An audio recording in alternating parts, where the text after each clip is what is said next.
महाकुंभ में चारों दिशाओं से श्रद्धालुओं का आना जारी है। मनोकामना एक ही कि पवित्र संगम में जाकर आस्था की डुबकी लगाए और जब महाकुंभ अंतिम पड़ाव में हो तो आस्था का सैलाब अपने चरम पर पहुंच जाता है।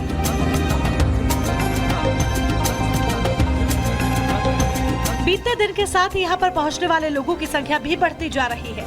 हालात ये है कि अब यहाँ पर पिछले कई दिनों से 1 करोड़ से ज्यादा लोग पहुँच रहे हैं और पवित्र संगम में पावन स्नान कर रहे हैं। कोई डर नहीं, किसी प्रकार का कोई भी डर नहीं। यहाँ आराम से आ गए? बिल्कुल आराम से आए हैं। बाई रोड आए ट्रेन से? बाई रोड अपनी गाड़ी से। तो आप जाम में थोड़ा फंसे होंगे, दिक्कत हुई होगी? नहीं, थोड़ा बहुत तो हल्का बड़ा जाम तो है, इतनी पब्लिक आएगी तो बाद सब गायब हो जाएगा। एक स्नान हुआ, सब फ्री। जो ये महाकुंभ का पर्व है, योगी सरकार ने ऐसी व्यवस्था करके दिखा दी, प्रशासनिक व्यवस्था, शायद अंतर्राष्ट्रीय स्तर बढ़िया व्यवस्था नहीं हो सकती। प्रयागराज महाकुंभ में 26 फरवरी को महाशिवरात्रि के अवसर पर अंतिम पवित्र स्नान होगा। इस मौके पर संगम में डुबकी लगाने के लिए श्रद्धालुओं की काफी भीड़ उमड़ रही है। मेले का अंतिम वीकेंड होने की वजह से भक्तों का रेला लगा है।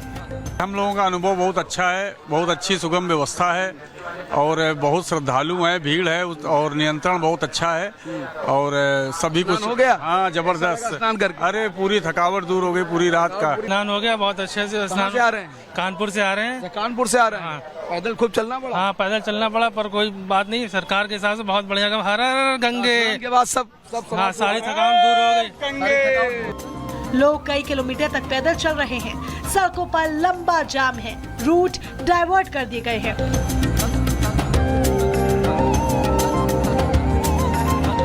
इन तमाम कठिनाइयों के बावजूद लोगों की आस्था में कोई कमी नहीं। लोगों की श्रद्धा और आस्था का ध्यान रखते हुए तमाम प्रबंध किए गए हैं। लोगों के संगम में स्नान का आंकड़ा 60 करोड़ के पार हो चुका है। अभी हर रोज 1 करोड़ से ज्यादा श्रद्धालु महाकुंभ पहुंच रहे हैं। ये भीड़ महाशिवरात्रि तक ऐसे ही जुटेगी। लोगों की संख्या 65 करोड़ तक पहुंचने का अनुमान है। महास्नान पर ज्यादा भीड़ जुटने पर यह आंकड़ा 70 करोड़ के पार भी पहुंच सकता है। कहा जा रहा है कि 26 फरवरी तक यानी महाशिवरात्रि तक यह आंकड़ा 65 करोड़ के ऊपर चला जाएगा। कहीं न कहीं इतना बड़ा जो आयोजन है, धरती के किसी भी क्षेत्र पर, किसी भी स्थान पर इतना बड़ा सांस्कृतिक धार्मिक आयोजन अब तक नहीं हुआ है जो प्रयागराज महाकुंभ में हुआ है। आप देख सकते हैं कि किस तरह से यहाँ पर भक्तों का जो मेला है वो दिखाई दे रहा है। भक्त लगातार यहाँ पर चले आ रहे हैं। चारों दिशाओं से, देश के सभी राज्यों से, कोने कोने से लोग यहाँ पर आ रहे हैं। प्रयागराज महाकुंभ पहुंचने वाले भक्तों का रैला रामलला के दर्शन के लिए अयोध्या भी पहुंच रहा है। अयोध्या में रामलला की झलक पाने के लिए श्रद्धालु दूर दराज से महाकुंभ होते हुए अयोध्या पहुंच रहे हैं।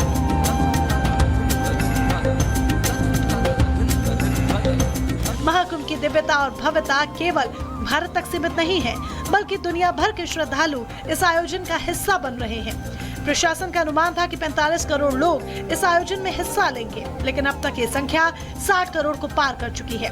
महाकुंभ जो है वो समापन की ओर अग्रसर हो रहा है। कुछ ही दिन शेष रह गए हैं, लेकिन यहाँ पर जो श्रद्धालु पहुंच रहे हैं उनकी संख्या ऐसा देखकर लगता नहीं है कि यहाँ पर जो महाकुंभ है वो समापन की ओर आगे बढ़ रहा है, क्योंकि जो तांता यहाँ पर श्रद्धालुओं का घाटों पर लगा हुआ है ये लगातार हम दिखा रहे हैं।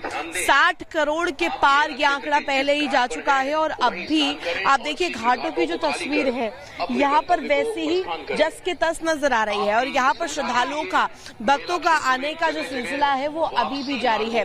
सिर्फ प्रयागराज ही नहीं, कुंभ पहुंचने वाले श्रद्धालुओं का तांता अयोध्या और काशी में भी नजर आ रहा है। Bureau report, Republic Bharat. तो प्रयागराज में आस्था का जो जनसैलाब है वो देखने को मिल रहा है, तो वही दूसरी ओर प्रयागराज में ही गंगा के जल की शुद्धता को लेकर सियासी संग्राम छिड़ा हुआ है। समाजवादी पार्टी गंगा का जल प्रदूषित होने के आरोप लगा रही है, तो वहीं इसी बीच हमारी सहयोगी ने प्रयागराज में संगम के तट पर गंगा जल की शुद्धता का टेस्ट किया है। रिपोर्ट में क्या आया, रिपोर्ट में दिखाते हैं आपको। टेस्ट करते हैं कि आखिर ये पानी कैसा है, क्योंकि लगातार जो सवाल खड़े हो रहे हैं वो अपने आप में बहुत बड़ी बहस छेड़ रहा है। हम भी कोशिश करते हैं यहाँ पर पानी इकट्ठा करने की और यहाँ पर कैसा ये पानी है ये पता लगाने की कोशिश हम भी कर रहे हैं। ये देखिए, ये पूरा प्लेन ट्रांसपेरेंट पानी है ये बोतल आपको नजर आ रही होगी और ये पानी बिल्कुल स्वच्छ आपको नजर आ रहा होगा, कहीं से भी इसमें कोई मिलावटी कण नहीं नजर आ रहे होंगे। ये पानी जो है शोध के बाद इस तरीके से यानी कि ट्रीटमेंट के बाद यहाँ पर छोड़ा जा रहा है और इस तरफ आपको लोग स्नान करते हुए भी नजर आ रहे होंगे। मैं चाहूंगी आप दिखाएं जरा। ये कहा गया है कि पानी पीने योग्य नहीं है, स्नान करने योग्य नहीं है और यहाँ पर केंद्र और जो स्टेट बोर्ड्स हैं उनके बीच एक नई बहस छिड़ते हुए नजर आई थी। लगातार एक अफवाह के तौर पर इस खबर को लिया जा रहा है। लगातार हम इस पानी का बोर्ड के जरिए जिस तरीके से यहाँ पर लोग आ रहे हैं, हम खुद भी इस पानी को पीकर आपको दिखाते हैं कि कैसा ये पानी है, स्वच्छ पीने योग्य है या नहीं।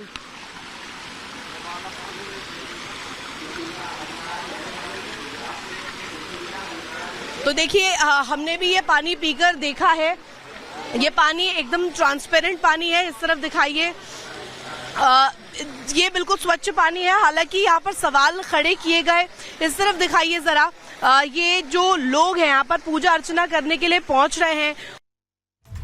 और अब खबरों में आगे बढ़ेंगे और अब बात करेंगे तेलंगाना की, जहां पर चल रही है ऑपरेशन जिंदगी।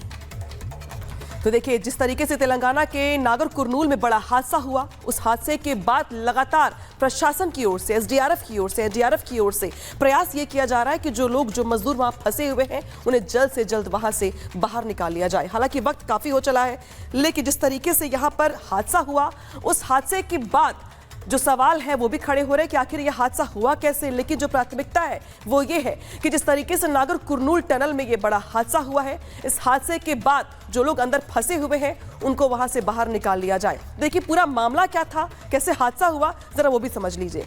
टनल के भीतर 3 मीटर का जो हिस्सा था वो ढह गया। टनल हादसे के दौरान 8 मजदूर वहां जो काम कर रहे थे वो फंस गए। मजदूरों को निकालने के लिए फिलहाल जो रेस्क्यू ऑपरेशन है वो चलाया जा रहा है, लगातार जारी है। एनडीआरएफ और सेना के जवान रेस्क्यू में लगे हुए हैं। प्रयास ये है कि जल्द से जल्द उन्हें बाहर निकाल लिया जाए, लेकिन सुरंग में फंसे लोगों से अभी संपर्क नहीं हो पाया है, संपर्क नहीं हो पा रहा है। जो विशेषज्ञ हैं उनकी अलग अलग टीमें वहां पर लगी हुई हैं। प्रयास ये है कि उन्हें जल्द से जल्द वहां से निकाला जाए, पहले संपर्क किया जाए। तो देखिए जिस तरीके से वहां पे लगातार जो ऑपरेशन जिंदगी है वो चलाई जा रही है। समझाते हैं आपको इस रिपोर्ट के जरिए क्या है पूरा मामला।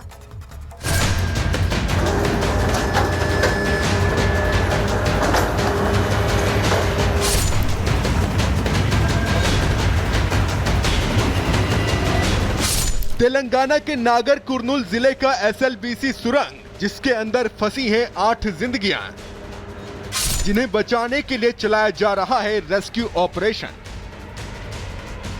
कल एसएलबीसी सुरंग का हिस्सा गिरने के बाद से 8 मजदूर इसके अंदर फंसे हुए हैं। एनडीआरएफ, एसडीआरएफ की टीमें मजदूरों को बाहर निकालने की कोशिश में लगी हुई हैं। 14 किलोमीटर अंदर ये टनल में जहाँ पे लीकेज प्रॉब्लम कहा गया था, तो इस वजह से वो रिपेयर काम करने के लिए वो 8 मजदूर जो है वो अंदर गए थे और उसके बाद वो वहाँ पे पानी के बहाव के वजह से और ऊपर का जो रूफ है वो जो है वो गिरने के वजह से 8 मजदूर जो है वो वहाँ इस टनल में फंस चुके हैं। और हालांकि इस वक्त NDRF teams, SDRF teams, police department और साथ ही साथ इंडियन आर्मी की टीम्स जो है वो इस वक्त यहाँ पे रेस्क्यू ऑपरेशंस कर रही है।